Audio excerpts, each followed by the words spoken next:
Au cours de l'histoire de l'humanité, la classe dominante n'a eu de cesse de trouver de nouveaux moyens de faire travailler à son profit économique ceux qui sont situés plus bas qu'elle sur l'échelle sociale.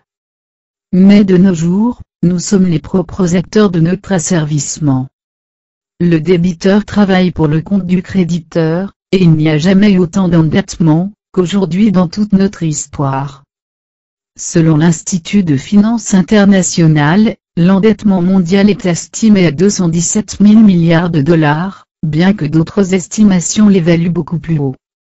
C'est une évidence pour tous, que notre planète est en train de sombrer dans un océan de dettes, mais la plupart des gens se demandent qui détient toute cette dette. Cette bulle d'endettement sans précédent représente le plus grand transfert de richesse dans l'histoire de l'humanité, et ceux qui s'enrichissent de la sorte sont les membres d'une élite fabuleusement riche au sommet de la pyramide. Saviez-vous que 8 hommes au sommet de la pyramide possèdent autant de richesses que les 3,6 milliards d'êtres humains les plus pauvres au bas de cette pyramide? Chaque année, l'écart entre les super riches et les pauvres ne fait que croître. C'est un sujet sur lequel j'ai beaucoup écrit, et la financiarisation de l'économie mondiale joue un rôle majeur dans l'accentuation de cette tendance. Le système financier mondial, dans son intégralité, est basé sur l'endettement, et ce système basé sur la dette détourne, sans relâche, la richesse du monde vers le haut de la pyramide. On attribue à Albert Einstein la citation suivante.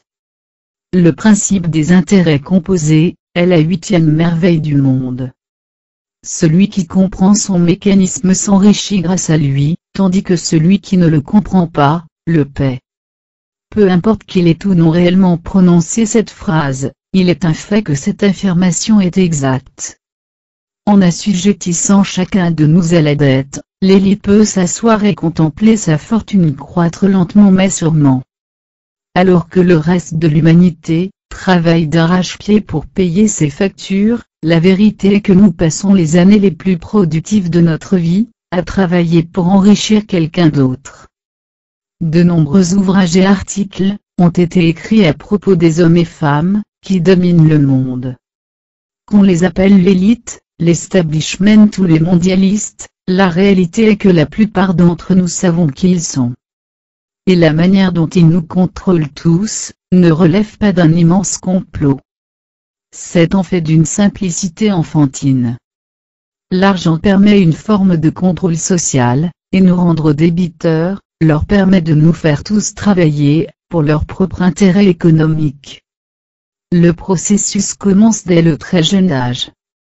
Nous encourageons nos jeunes à étudier à l'université, et leur disons de ne pas se préoccuper de combien cela peut coûter.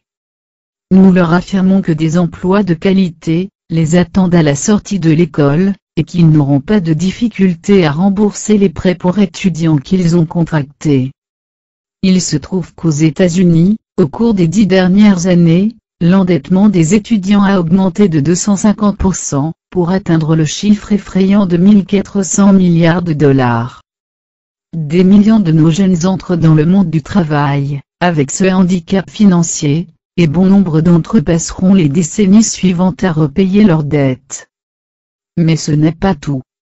Pour pouvoir vivre correctement dans nos sociétés, à peu près chacun d'entre nous a besoin d'au moins un véhicule, et les crédits automobiles sont très faciles à obtenir de nos jours.